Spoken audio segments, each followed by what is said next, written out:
তুমি কোন শহরের মাইয়া গো লাগে উড়া ঘুরা। আসসালামু আলাইকুম। ঈদ পরবর্তী নতুন আরেকটি রেসিপি নিয়ে হাজির হলাম আপনাদের সাথে, জেসমিন। আশা করি যে যেখানে আছেন আল্লাহর রহমতে অনেক ভালো আছেন। আজকের রেসিপিটি অনেক ইউনিক আর পুষ্টিতে ভরপুর একটি রেসিপি। আশা করছি ট্রাই করবেন সবাই, নিরাশ হবেন না, পছন্দ করবে সবাই। তো প্রথমে আমি এখানে আধা লিটার দুধ ঘন করে জাল দিয়ে নিচ্ছি, যেটাকে রাবড়ি বলা হয়। সেই রাবড়ি এটা দিয়ে তৈরি হবে। এর সাথে কোনো কিছুই আমি অ্যাড করছি না, শুধুমাত্র দুধ দিয়ে এটা তৈরি করতে হয়।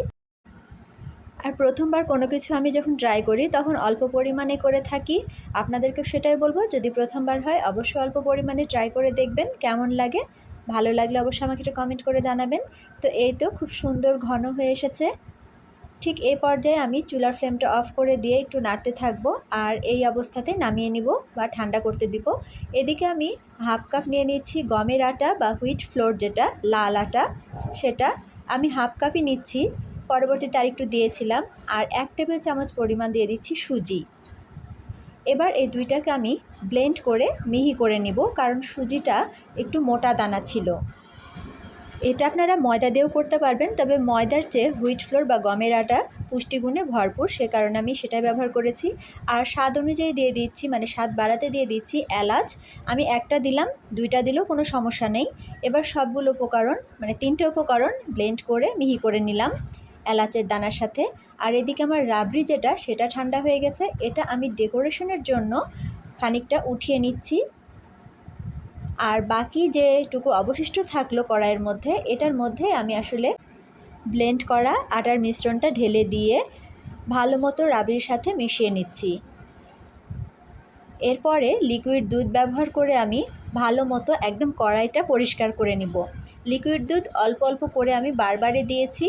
আর কোনো যেন লাঞ্চ না থাকে আটার সাথে, সেভাবে মানে ঘষে ঘষে সুন্দর একটা মিহি মিশ্রণ তৈরি করে নিয়েছি।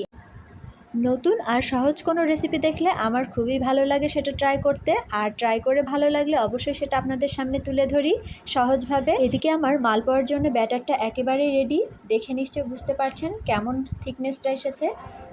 এরপর আমি একটা চিনির শিরা করে নিব। এর জন্য আমি হাফ কাপ চিনির সাথে হাফ কাপ পরিমাণ পানি নিয়ে নিচ্ছি।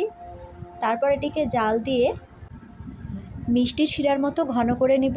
খুব বেশি ঘন করা যাবে না। এই তো শিরাটা হয়ে গেছে। হাতে যখন একটু তেল তেলে লাগবে তখন বুঝতে হবে শিরাটা হয়ে গেছে। আমি পাশের চুলায় শিরাটা রেখে দিচ্ছি। আর এখানে ফ্রাই প্যানে আমি ডুবো তেল নিয়ে নিচ্ছি। ঠিক তেলের পিঠা ভাজতে যেমন লাগে সে পরিমাণে নিয়ে নিচ্ছি। ফ্রাই প্যান হলে দেখা যাচ্ছে 3-4টা পিঠা একসাথে দিতে পারা যায়, সে কারণে আমি ফ্রাই প্যানই চুজ করলাম। তাহলে এক জালে কয়েকটা পিঠা হয়ে যাবে। এবার আমি ব্যাটার থেকে নিয়ে একে একে সবগুলো পিঠা তেলের মধ্যে দিয়ে দিচ্ছি। মিডিয়াম জালে এটাকে আমি ভেজে নিব এপাশ ওপাশ করে। সুন্দর অল্প অল্প করে ফুলে উঠছে। এটা পাকোয়ান পিঠার মতো একেবারে বেশি হয়ে ফুলবে না, এই পর্যায়ে এভাবেই ফুলবে আর এভাবেই কালারটা আসতে হবে, তাহলে পিঠার স্বাদটা সুন্দর থাকবে। আর আমি এই যে আরেকটা চামচের সাহায্যে তেলগুলোকে চেপে ফেলে দিচ্ছি। তারপরে শিরার মধ্যে ভিজিয়ে রাখছি 1 মিনিটের মতো।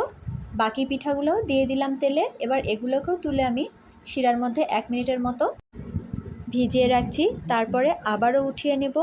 আর সবগুলো উঠিয়ে নিয়ে সুন্দর করে প্লেটে একটু সাজিয়ে নিচ্ছি।